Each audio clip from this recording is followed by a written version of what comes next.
साथ मौजूद हैं दलित समाज के जाने माने चिंतक हैं सतीश जी, स्वागत आपका और धन्यवाद हमारे साथ जुड़ने के लिए। जातिगत जनगणना कराना इस देश में कितना बड़ा फैसला है? ब्रजेश जी, मैं समझता हूं कि इस देश में 1857 पहली आजादी की लड़ाई, दूसरी आजादी की लड़ाई में देश राजनीतिक रूप से आजाद हुआ। अगर भारत में जातीय जनगणना होगी तो यह सामाजिक न्याय की सबसे बड़ी क्रांति होगी। इस देश में एक तीसरी आजादी जो एक सामाजिक आजादी के रूप में देखी जाएगी। देखिए, आज मंडल कमंडल के दबाव में, और जिस दिन इस देश में जातीय जनगणना के आंकड़े डिक्लेयर होंगे उस दिन ऐसा लगता है कि कहीं ना कहीं जो मंडल है, जिस कमंडल के दबाव में है, वो दबाव कहीं ना कहीं कम होगा।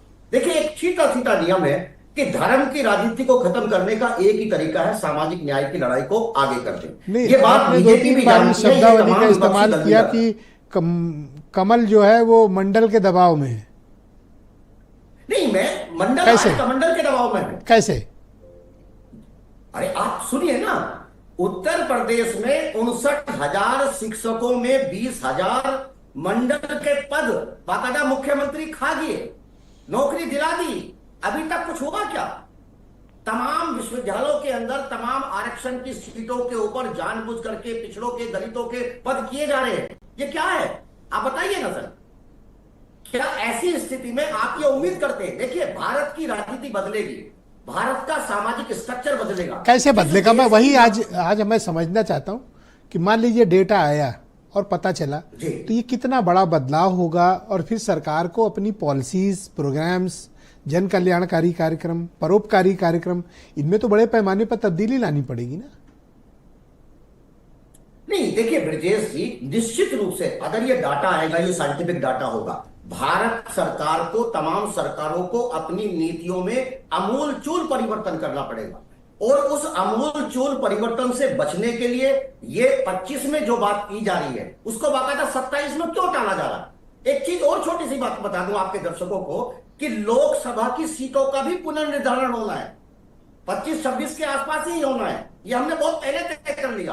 कहीं लोगों का आरक्षण का दायरा चेंज ना हो जाए, पिछड़ों की अपनी जाति ना शुरू हो जाए, उनके आरक्षण की मांग शुरू ना हो जाए, ये सब चीजें हैं। सर, 26 तक सुप्रीम कोर्ट ने रोक लगा रखी है। 26 पे ही नहीं होगा, 26 के बाद होगा। तो जब हमारे पास लेटेस्ट डेटा होगा सेंसस का और राज्यों की सहमति होगी, खासतौर पर जो हमारे दक्षिणी राज्य हैं उनकी सहमति मिलेगी, एक कंसेंसस बनने के बाद हम डिलिमिटेशन में जा सकते हैं। ये कोई सामान्य फैसला नहीं होगा लोकसभा या विधानसभा की सीटें बढ़ाना।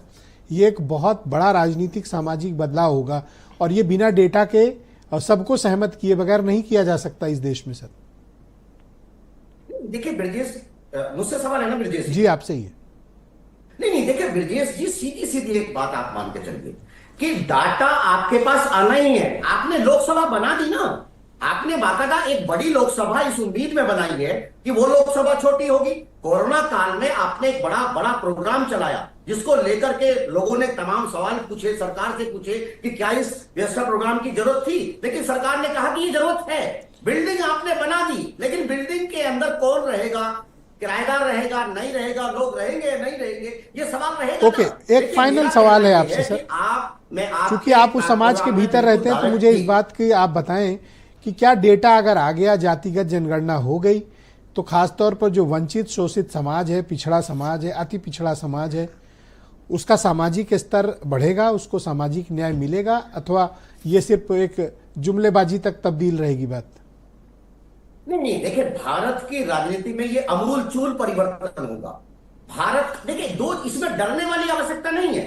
देखिए, ये सच्चाई है कि इस देश के 10% लोगों के पास कम से कम 80% संसाधन है, लेकिन कहीं ना कहीं इस देश की 85% आबादी को आप अलग थलग करके एक विकसित भारत की परिकल्पना नहीं हो सकती। बहुत धन्यवाद आपका सर। मैं दूसरे चरण में आपके बाकी विचारों को सम्मिलित करूंगा। नीलू रंजन जी मुझे दिल्ली से ज्वाइन